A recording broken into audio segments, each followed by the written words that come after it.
2023 সালে যারা যারা গঙ্গাসাগরে আসবে ভাবছো, তো তোমরা কিভাবে আসবে আমি আজ বলবো। দেশ বিদেশ এবং বিভিন্ন রাজ্য থেকে গঙ্গাসাগরে কিভাবে আসবে, কত টাকা খরচ হবে, পুরো গাইড করব ট্যুরিস্ট হিসেবে। 2023 সালে গঙ্গাসাগর মেলা কাজ শেষের মাথায়। আজ থেকে তোমরা কিভাবে আসবে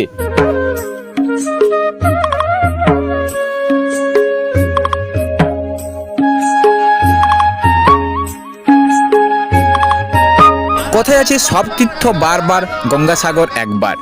পশ্চিমবঙ্গে এমন এক জায়গার নাম বলতে চলেছি যেখানে শীতের সময় বহু সংখ্যক মানুষ এই গঙ্গাসাগরে স্নান করতে আসে।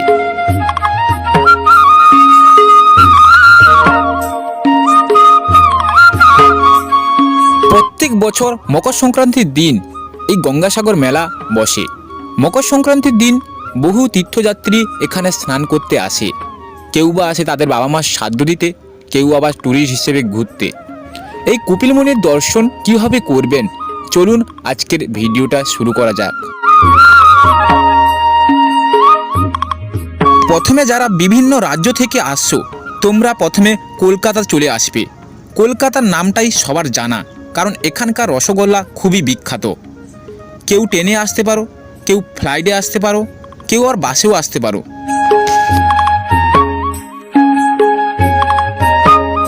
কেউ বাইরের রাজ্য থেকে ট্রেন ধরে আসছো, প্রথমে হাওড়া স্টেশনে পৌঁছাবেন, ওখান থেকে বাস ধরে শিয়ালদা স্টেশনে পৌঁছাবেন। যে যেখান থেকে আসছো না কেন, শিয়ালদা এসে সাউথের ট্রেনগুলি ধরবেন।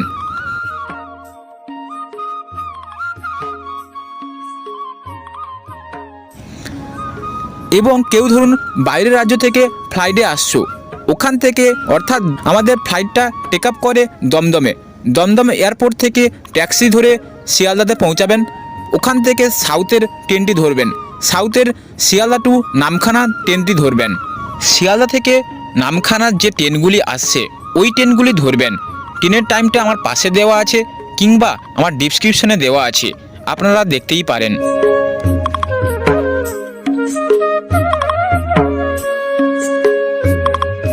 এবং যারা কলকাতা থেকে সমুদ্র পথে আসতে চাইছো, তোমরা কলকাতা থেকে মিলেনিয়াম পার্কের মাত্র 150 টাকা ভাড়া ওখানে পৌঁছাবেন। ওখান থেকে ডাইরেক্ট কোচবিহারিতে জাহাজ আসছে। আপনারা ওখানে দুটো সিটে ভাগ করা রয়েছে, আপনাদের ওখানে দুটো ভাগের টিকিট রয়েছে। একটা হলো 1330 টাকা, আরেকটা হলো 1500 টাকা।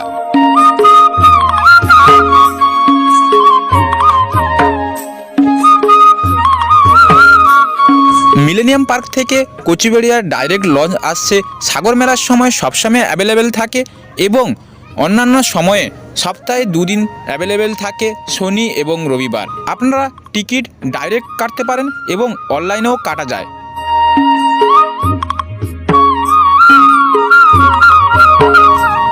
এবং যারা বাসে আসছো, তোমরা কলকাতা থেকে কাকদ্বীপের বাস ধরবেন।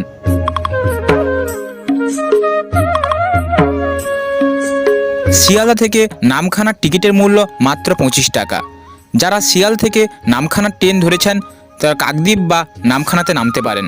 কেউ যদি কাকদ্বীপে নামেন, কাকদ্বীপ স্টেশন থেকে ওখান থেকে টোটো বা রিক্সা পেয়ে যাবেন, মাত্র 25 টাকা ভাড়া নেবে, পুরো লট নাম্বার 8 জেটিঘাট পৌঁছে দেবেন।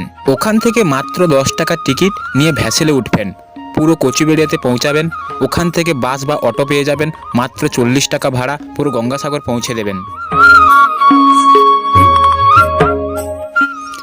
আবার কেউ যদি নামখানাতে নামেন, ওখান থেকে মাত্র 5 মিনিটের হাঁটা পথ, ওখানে নামখানা ফেরিঘাট পর্যন্ত পৌঁছে যাবেন। আবার কেউ যদি 10 টাকার টোটো রিক্সাও পেয়ে যাবেন নামখানা ফেরিঘাট পর্যন্ত। নামখানা টু বেনুবন যেতে সময় লাগে 1 ঘন্টা 15 মিনিট, যেখানে লঞ্চের টিকিটের মূল্য মাত্র 40 টাকা। বেনুবন থেকে গঙ্গাসাগর যেতে আপনারা টোটো বা ছোট ম্যাজিক গাড়ি পেয়ে যাবেন, ওখানে টিকিটের মূল্য মাত্র 40 টাকা।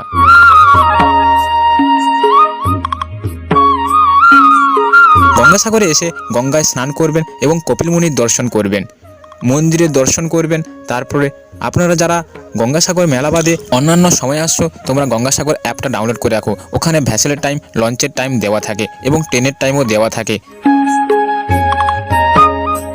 গঙ্গাসাগরে চলে এলেন, কোথায় থাকবেন সমস্ত ভিডিও আমার এই ইউটিউব চ্যানেলে দেওয়া রয়েছে, আপনারা গিয়ে দেখতে পারেন। এরকম ভিডিও দেখতে হলে যারা আমার ইউটিউব চ্যানেল থেকে দেখছো তোমরা সাবস্ক্রাইব করো, আর যারা ফেসবুক পেজ থেকে দেখছো পেজটাকে ফলো করো।